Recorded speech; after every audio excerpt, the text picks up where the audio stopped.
Assalamualaikum warahmatullahi wabarakatuh. Nama saya Muhammad Lutfi Hidayatullah, 120505164416. Saya mahasiswa Teknik Elektro 2A UIN Suskali Riau. Baiklah, untuk tidak memperpanjang waktu, saya akan menjelaskan tentang komponen plan pada fiber optik. Komponen plan merupakan bagian dari OSP dan ISP.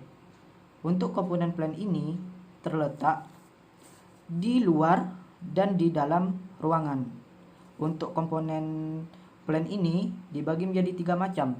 Yang pertama yaitu termination box. Termination box ini dibagi menjadi 3, yaitu tentang OTB, ODF, dan ODP. Untuk komponen kedua yaitu namanya joint closure. Joint closure dibagi menjadi 2 macam.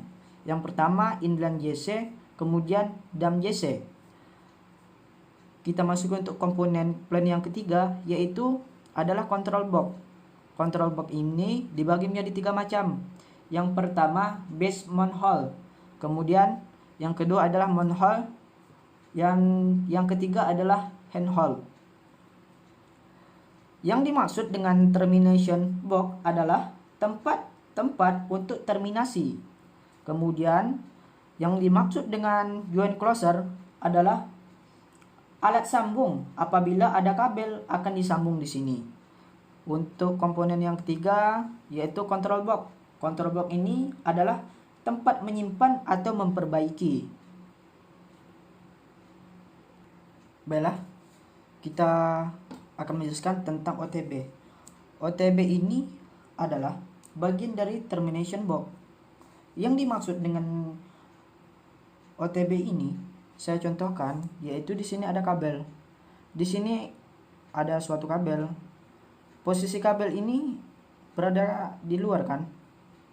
Posisi kabel ini berada di luar. Kemudian di sini ada juga kabel dalam. Saya contohkan ini adalah sebagai suatu ruangan. Jadi yang dimaksud dengan OSP dan ISP tadi, untuk OSP ini adalah kabel yang berada pada luar ruangan. Tepatnya di sini. Ini ada suatu kabel. Kabel ini akan dinamakan dengan OSP. Kemudian di dalam ini terdapat banyak kabel ini yang saya contohkan. Ini termasuk pada ISP karena kabel ini berada pada dalam ruangan. Untuk OTP itu sendiri bisa terletak pada 2. Bisa terletak pada di dalam ruangan maupun di luar ruangan. Saya contohkan untuk OTB ini. OTB ini bisa terletak pada di luar ruangan, tempat terbuka. Contohnya yaitu pada kabel aliran listrik tegangan tinggi, contohnya yang ada pada tiang listrik. Kemudian bisa saja kabel OTB ini terletak pada dalam ruangan ataupun dalam suatu yang tertutup gitu. Itu yang salah satu contohnya.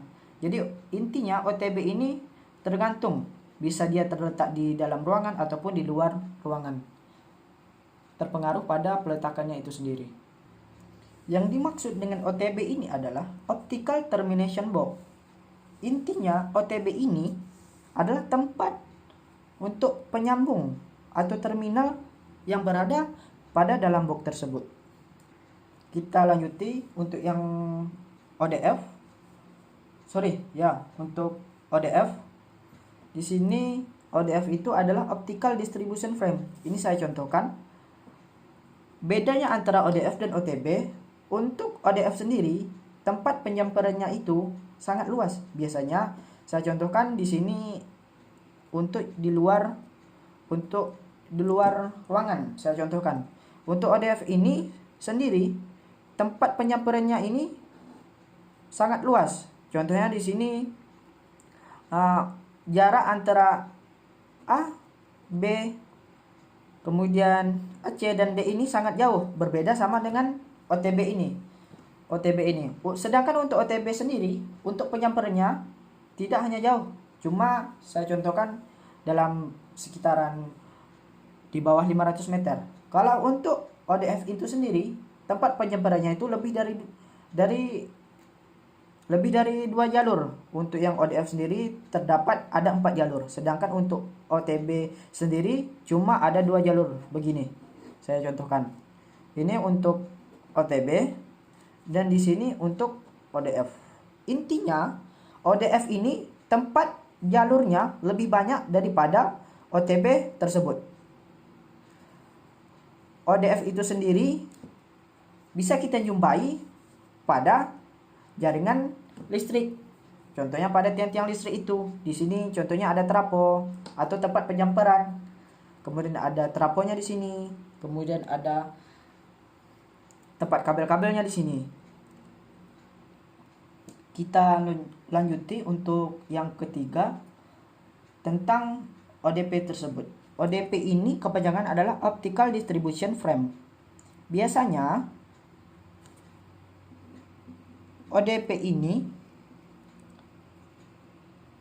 digunakan untuk distribusi pelanggan.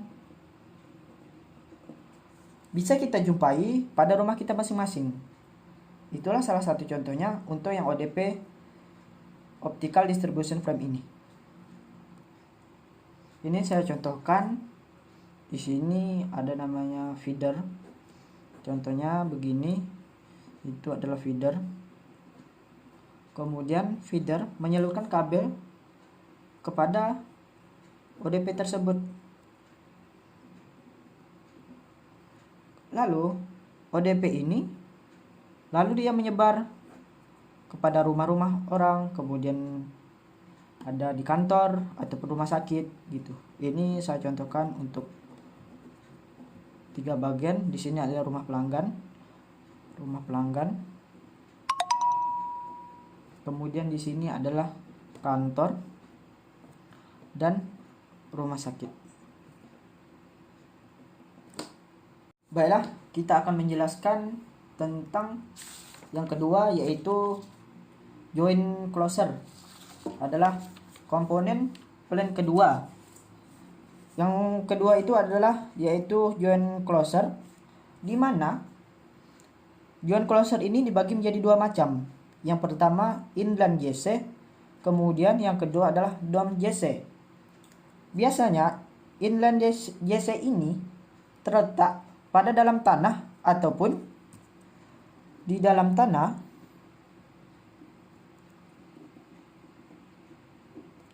atau di laut. Kemudian dom JC ini terletak pada tiang listrik yang ada di tepi jalan. Kemudian pengertian dari joint closer sendiri adalah tempat penyambungan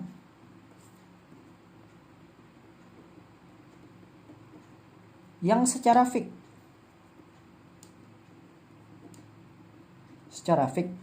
Dimaksud dengan tempat penyambungan yang secara fix ini adalah tempat penyambungan yang tak bisa diotak-atik. Intinya dia itu permanen, tak bisa untuk diotak-atik. Baiklah, kita masuk untuk yang ketiga. Untuk komponen plan ketiga ini yaitu control box. Di mana control box adalah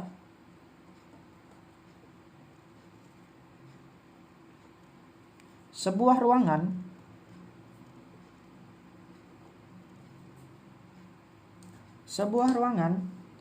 yang fungsinya kita menempatkan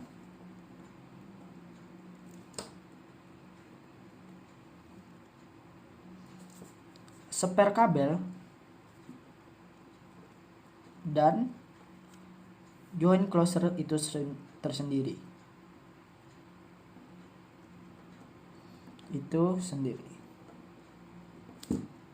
Baiklah, kita masuki ke materi tambahan, yaitu tentang patch core.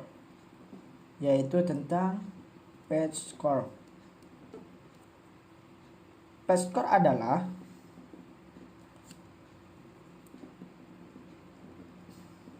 tempat yang berada dalam terminasi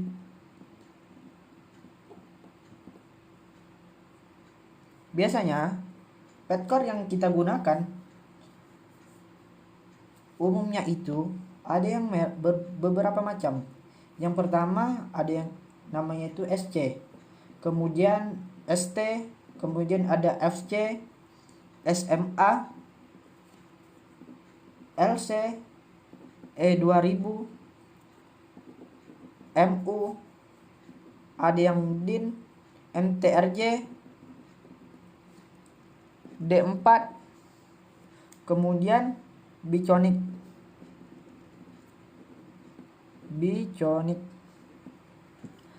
Di Indonesia itu sendiri biasa digunakan cuma ada 4. Yang pertama yaitu tentang SC, kemudian FC, kemudian ada LC.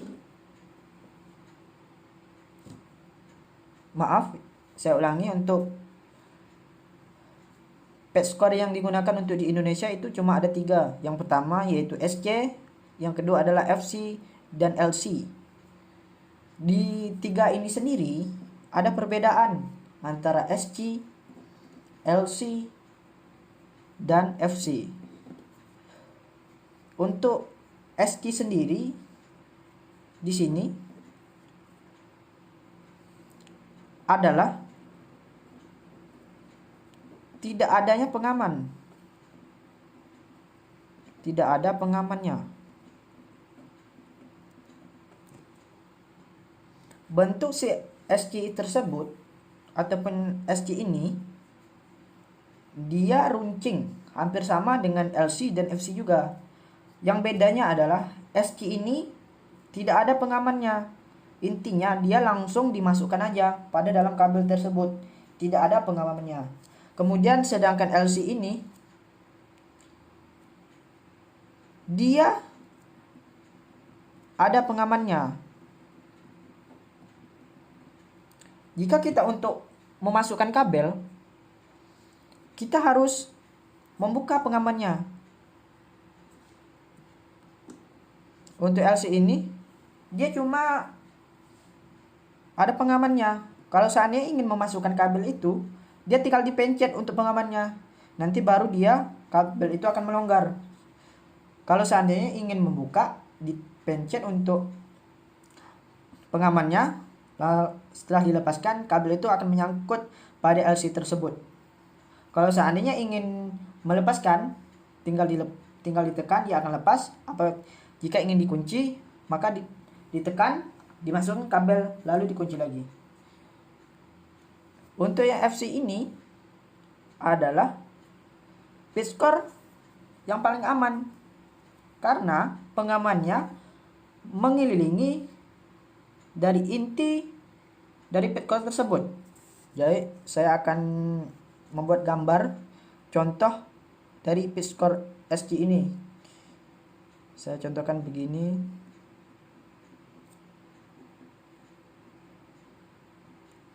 Dia agak runcing. Jadi di sini contohnya. Ini dia tanpa ada pengaman. Jadi kalau ingin memasukkan, dia tinggal masukkan aja. Kalau seandainya untuk LC, posisinya begini. Tetap hampir sama. Yang bedanya di sini kayak ada pengamannya. Jika ingin memasukkan kabel, ini harus ditekan dulu biar rongga di sini ada. Sedangkan untuk FC sendiri posisinya beda karena pengamannya mengelilingi yang ada di sini. Itulah yang membedakannya. Jadi pengamannya itu semuanya tuh mengelilingi dari benda yang berada pada di sini. Intinya dapat kita simpulkan bahwa patch core yang paling aman antara 3 ini yaitu adalah FC ini. Bukan saya mengatakan bahwa untuk SC ini dan LC tidak aman. Tapi yang lebih amannya atau yang lebih bagusnya, kalian harus menggunakan FC tersebut. Jika kita bandingkan harga patch core merek SC, LC, dan FC, yang paling mahal itu adalah FC karena dia kualitasnya lebih aman dibandingkan antara SG dan LC. Jika kita tanyakan harga yang paling mahal antara berdua ini, ya tentu jawabannya adalah LC karena dia menangnya ada pengaman. Mungkin itu yang dapat saya sampaikan. Mohon maaf jika ada saya kesalahan dan kesilapan. Saya akhiri. Assalamualaikum warahmatullahi wabarakatuh.